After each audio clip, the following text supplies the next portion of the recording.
Hi friends, എല്ലാവർക്കും നമസ്കാരം. അപ്പോൾ ഇന്ന് വളരെ രുചികരമായ ഒരു അച്ചാറാണ് കേട്ടോ കാണിക്കുന്നത്. ഈന്തപ്പഴം അച്ചാർ, ഡേറ്റ്സ് കൊണ്ടുള്ള അച്ചാർ. ഇതിൻ്റെ ഒരു രുചി എന്ന് പറഞ്ഞാൽ അസാധ്യ രുചിയാണ്. ഇത് ബിരിയാണിക്കൊപ്പം, ഫ്രൈഡ് റൈസിൻ്റെ ഒപ്പം, അല്ലെങ്കിൽ വെറുതെ ഇങ്ങനെ കഴിക്കാൻ തന്നെ നല്ല ടേസ്റ്റാണ് കേട്ടോ. പറഞ്ഞറിയിക്കാൻ പറ്റാത്ത ഒരു രുചിയാണ് ഇതിന്. നിങ്ങൾ എന്തായാലും ഒരു പ്രാവശ്യമെങ്കിലും ഉണ്ടാക്കി നോക്കണം. അത്രയും ഒരു കുറച്ച് മധുരവും കുറച്ച് പുളിയും എരിവും ഒക്കെ കൂടിയിട്ടുള്ള നല്ലൊരു ടേസ്റ്റാണ് ഇതിന്. അപ്പോൾ അതിന് വേണ്ടിയിട്ട് ഞാൻ കുറച്ച് ഡേറ്റ്സ് എടുത്ത് വെച്ചിട്ടുണ്ട്.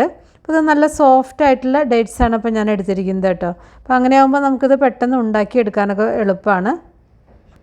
അപ്പോൾ നിങ്ങൾ കുറച്ച് ബലമുള്ള ഡേറ്റ്സാണ് നിങ്ങൾ എടുക്കുന്നതെങ്കിൽ ഇതിൻ്റെ കുരു കളഞ്ഞിട്ട് ഒന്ന് അരിഞ്ഞിട്ട് ഒന്ന് മിക്സിയിലൊന്ന് അടിച്ചെടുത്താൽ പെട്ടെന്ന് ഉണ്ടാക്കിയെടുക്കാൻ പറ്റും. ഇത് ഞാൻ എടുത്തത് ഞാൻ പറഞ്ഞില്ലേ, ഞാൻ കുറച്ച് സോഫ്റ്റായ ഡേറ്റ്സാണ് എടുത്തിരിക്കുന്നത്. അപ്പോൾ ഞാൻ എടുത്തത് 14 ഡേറ്റ്സാണ്. ഇപ്പോൾ നമ്പർ കണക്കിന് പറയുകയാണെങ്കിൽ 14 എണ്ണം. ഇപ്പോൾ ഗ്രാം കണക്കിന് പറയുകയാണെങ്കിൽ ഒരു 130 ഗ്രാം ഉണ്ടായിരിക്കും.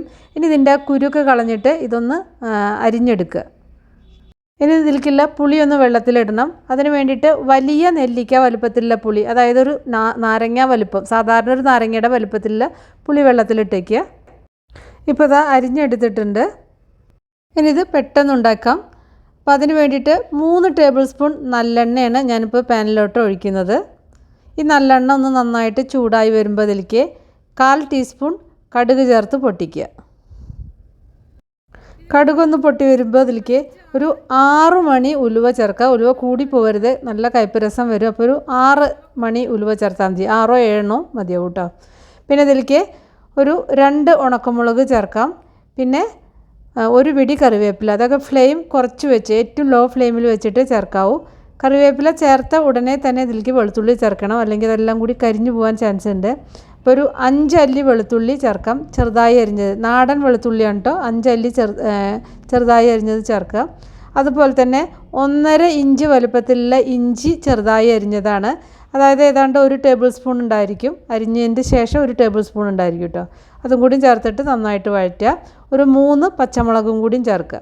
ഇതെല്ലാം കൂടിയിട്ട് വഴറ്റിയിട്ട് ആ വെളുത്തുള്ളിയൊക്കെ ഒരു ഗോൾഡൻ കളറാവണം. നല്ലൊരു ഗോൾഡൻ ബ്രൗൺ കളറാവട്ടെ കേട്ടോ. അപ്പോൾ അതാ കളറൊക്കെ മാറി വന്നിട്ടുണ്ട്. ഇനി ഫ്ലെയിം ഏറ്റവും ലോ ഫ്ലെയിമിലേക്ക് വെച്ചതിൻ്റെ ശേഷം മാത്രം 1/4 ടീസ്പൂൺ കായത്തിൻ്റെ പൊടിയാണ് ചേർക്കുന്നത്. ഒട്ടും അധികം ആവരുത്, 1/4 ടീസ്പൂൺ കറക്റ്റാണ്. അപ്പോൾ അതും കൂടി ചേർത്തിട്ട് ആ കായം ഒന്ന് മൂത്ത ഒരു മണം വരുമല്ലോ, അതുവരെ അതൊന്ന് മിക്സ് ചെയ്യുക. ഇനി ഇതിലേക്ക് ഒരു നുള്ള് മഞ്ഞൾപ്പൊടി ചേർത്തിട്ടുണ്ട്. അതുപോലെ തന്നെ 1 ടേബിൾ സ്പൂൺ എരിവുള്ള മുളക് പൊടിയും കൂടി ചേർക്കുക.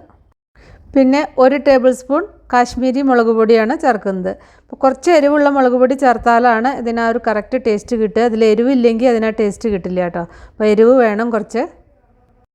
ഇനി ഇത് ലോ ഫ്ലെയിമിൽ വെച്ചിട്ട് ഇതൊന്ന് മൂപ്പിക്കണം. ഇത് കരിഞ്ഞു പോരുത്, പ്രത്യേകം ശ്രദ്ധിക്കുക കേട്ടോ. കരിഞ്ഞു പോയി കഴിഞ്ഞാൽ അതിനൊരു കയ്പ്പ് രസം വരും. അപ്പോൾ ഏറ്റവും ലോ ഫ്ലെയിമിൽ വെക്കുക, അല്ലെങ്കിൽ ഫ്ലെയിം ഓഫ് ചെയ്തതിൻ്റെ ശേഷം പൊടി ചേർത്താലും മതി. എന്നിട്ട് പിന്നെ ഫ്ലെയിം ഓൺ ചെയ്തിട്ട് ലോ ഫ്ലെയിമിൽ വെച്ചിട്ട് അത് മുളക് പൊടി ഒന്ന് മൂപ്പിച്ചാലും മതി കേട്ടോ. ഇനി ഇതിലേക്ക് ആ പുളിവെള്ളം ചേർക്കാം. അപ്പോൾ ആകെ മൊത്തം എത്രയാണ് വെള്ളം ഒഴിച്ചതെന്ന് ഞാൻ പറയാം. പുളി കുതിർത്താൻ വേണ്ടിയിട്ട് 1/2 കപ്പ് വെള്ളം എടുത്തിട്ടുണ്ടായിരുന്നു. അപ്പോൾ പുളിവെള്ളം ഒരു 1/2 കപ്പും പിന്നെ അതിൻ്റെ കൂടെ 1/2 കപ്പ് ചൂടുള്ള വെള്ളം ഒഴിച്ചു. അപ്പോൾ ആകെ മൊത്തം 1 കപ്പ് വെള്ളമാണ് ഒഴിച്ചത് കേട്ടോ. ഇനി ഇതിലേക്ക് ആവശ്യത്തിനുള്ള ഉപ്പും കൂടിയും ചേർക്കുക. ഉപ്പ് ചേർത്തിട്ട് ടേസ്റ്റൊക്കെ ഒന്ന് നോക്കുക കേട്ടോ. ഇനി ഇതിലേക്ക് ആ അരിഞ്ഞു വെച്ച ഡേറ്റ്സും കൂടിയും ചേർക്കാം. എന്നിട്ട് നന്നായിട്ട് മിക്സ് ചെയ്യുക. ആ വെള്ളം ഒന്ന് തിളച്ച് വരാൻ തുടങ്ങുമ്പോൾ ഡേറ്റ്സ് അതിലേക്ക് ചേർക്കുക കേട്ടോ. ഡേറ്റ്സ് ഇതിൽ കിടന്നിട്ട് നന്നായിട്ട് വേവണം. അതുപോലെ തന്നെ ഈ പുളിയും നന്നായിട്ട് വേവണം. ഞാൻ കുറച്ചും കൂടി ഉപ്പ് ചേർത്തിട്ടുണ്ട്. ഉപ്പ് ചേർക്കുമ്പോൾ എപ്പോഴും ശ്രദ്ധിക്കണം, കാരണം ഈ ഡേറ്റ്സിൻ്റെ മധുരമുള്ള കാരണം ഉപ്പ് അധികം ചേർത്ത് കഴിഞ്ഞാൽ ശരിയാവില്ല. ഇനി ഇത് ഏറ്റവും ലോ ഫ്ലെയിമിലോട്ട് മാറ്റിയിട്ട് നന്നായിട്ട് കുക്ക് ചെയ്യണം. അത് നന്നായിട്ട് വെന്ത് നല്ലൊരു പേസ്റ്റ് പരുവത്തിലാവണം. അപ്പോൾ ഇത് നമ്മൾ ഉണ്ടാക്കി കഴിഞ്ഞിട്ട് ഫ്രിഡ്ജിൽ വെച്ച് കഴിഞ്ഞാൽ കുറേ ദിവസം കേടുവരാതിരിക്കും കേട്ടോ. അപ്പോൾ പുറത്തും കുറച്ച് ദിവസമൊക്കെ ഇരിക്കും. അപ്പോൾ ഞാനിതിൽ പുളിക്ക് ശരിക്കും വാളൻപുളിയാണ് ചേർത്തത്. അപ്പോൾ വാളൻപുളി ചേർക്കുമ്പോൾ പിന്നെ നമുക്കിതിൽ വിനീഗറൊന്നും ചേർക്കേണ്ട ഒരാവശ്യമില്ല. ഇനി പലർക്കും ആ വിനീഗറിൻ്റെ ഫ്ലേവർ ഇഷ്ടമുള്ളവരുണ്ട്, വിനീഗർ ചേർക്കണം എന്നുള്ളവർക്ക് ഇതിൽ അവസാനം 1 ടീസ്പൂൺ വിനീഗർ വേണമെങ്കിൽ ചേർക്കാം. അപ്പോൾ അതിൻ്റെ ഒരു മണം കിട്ടും, അതിൻ്റെ ഒരു ഫ്ലേവറും കിട്ടും. ഞാനിപ്പോൾ ഇതിൽ ചേർക്കുന്നില്ല കേട്ടോ, അതിൻ്റെ ഒരു ആവശ്യമില്ല. എനിക്ക് ഇഷ്ടമല്ല വിനീഗർ ചേർക്കുന്നത്. ഇത് നമ്മൾ ഈ ഒരു പുളി ഇങ്ങനെ പുളിയും പിന്നെ ഈന്തപ്പഴത്തിൻ്റെ ആ ഒരു മധുരം, അതാണ് ഇതിൻ്റെ ശരിക്കും ആ ടേസ്റ്റ് കിട്ടുന്നത്. നല്ല സൂപ്പർ ടേസ്റ്റ് തന്നെയാണ്. ഇനി ഇതിലേക്ക് 1/2 ടീസ്പൂൺ ശർക്കരയാണ് ചേർക്കുന്നത്. അപ്പോഴാണ് ഇതിൻ്റെ കറക്റ്റ് ടേസ്റ്റ് ബാലൻസായി കിട്ടുള്ളൂ. അപ്പോൾ ഞാൻ നല്ല മധുരമുള്ള ഈന്തപ്പഴമാണ് എടുത്തിരിക്കുന്നത്. അപ്പോൾ 1/2 ടീസ്പൂൺ ശർക്കര ഇതിൽ കറക്റ്റായിരുന്നു. അപ്പോൾ അധികം ഇങ്ങനെ മധുരം ഇല്ലാത്ത ഈന്തപ്പഴമാണെങ്കിൽ നിങ്ങൾക്ക് പുളി കൂടുതൽ തോന്നുന്നുണ്ടെങ്കിൽ ശർക്കര അതിനനുസരിച്ച് കൂട്ടിയെടുക്കാം കേട്ടോ. 1 ടീസ്പൂണോ 1.5 ടീസ്പൂണൊക്കെ ചേർക്കാം. അപ്പോൾ ഞാൻ ഈന്തപ്പഴത്തിൻ്റെ മധുരം നോക്കിയിട്ട് അതിനനുസരിച്ചാണ് ചേർത്തിരിക്കുന്നത്. അപ്പോൾ നമ്മളെടുക്കുന്ന ഈന്തപ്പഴത്തിൻ്റെ ക്വാളിറ്റി എങ്ങനെയാണ്, മധുരം എങ്ങനെയാണ്, അതിനനുസരിച്ച് ഇതിൽ പഞ്ചസാര അല്ലെങ്കിൽ ശർക്കര ചേർക്കുന്നതിൻ്റെ വ്യത്യാസം ഉണ്ടായിരിക്കും. ശർക്കര ആയിരിക്കും കൂടുതൽ നന്നാവുക. ഇനി ഇത് വെന്തിട്ട് നന്നായിട്ട് വറ്റിച്ചെടുക്കണം. ഉപ്പൊക്കെ നോക്കുക കേട്ടോ, ഉപ്പും പുളിയൊക്കെ. ഇപ്പോൾ ഈ ഈന്തപ്പഴം പുളിയിൽ കിടന്ന് വെന്തിട്ട് അതിൻ്റെ ആ ഒരു പച്ച മണമൊക്കെ പോകണം, ആ പുളിയുടെ റോ ടേസ്റ്റൊക്കെ പോകണം. പിന്നെ ഈന്തപ്പഴത്തിലേക്ക് ആ പുളിയൊക്കെ നന്നായിട്ട് പിടിച്ച് ഇതേപോലെ ഇങ്ങനെ വരട്ടിയെടുക്കണം കേട്ടോ. കണ്ടില്ലേ, ഇതിൽ കാണുന്ന പോലെ തന്നെ ശരിക്കും നന്നായിട്ട് വരട്ടിയെടുക്കണം. വെള്ളം കംപ്ലീറ്റ് വറ്റണം. അപ്പോഴാണ് അതിൻ്റെ ആ കറക്റ്റ് ടേസ്റ്റ് കിട്ടുള്ളൂ, അല്ലെങ്കിൽ അതിനൊരു റോ ടേസ്റ്റ് വരും. ഇനി ഫ്ലെയിം ഓഫ് ചെയ്തിട്ട് ഇതിലേക്ക് ഒരു 1/4 ടീസ്പൂൺ ഉലുവ വറുത്ത് പൊടിച്ചതാണ് ചേർക്കുന്നത്. ഉലുവ ഒന്ന് ഡ്രൈ റോസ്റ്റ് ചെയ്തിട്ട് ഒന്ന് പൊടിച്ചെടുക്കുക കേട്ടോ.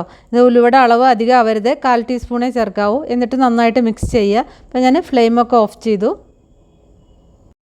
അപ്പോൾ ഓഫ് ചെയ്തതിൻ്റെ ശേഷം മാത്രം ഉലുവപ്പൊടി ചേർക്കുക. എന്നിട്ട് നന്നായിട്ട് മിക്സ് ചെയ്യുക.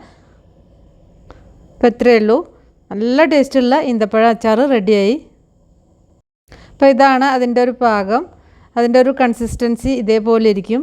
അപ്പം ഇനി ഇത് ചൂടാറിയതിൻ്റെ ശേഷം നന്നായിട്ട് ഉണങ്ങിയിട്ടുള്ള ഗ്ലാസ് ജാറിൽ ഇതാക്കി വെക്കുക കേട്ടോ. എന്നിട്ട് പുറത്ത് കുറച്ച് ദിവസമൊക്കെ ഇരിക്കും. ആക്കി പിന്നെ നമ്മൾ ഫ്രിഡ്ജിൽ വെച്ച് കഴിഞ്ഞാൽ കുറേ ദിവസം ഇരിക്കും ഇത്.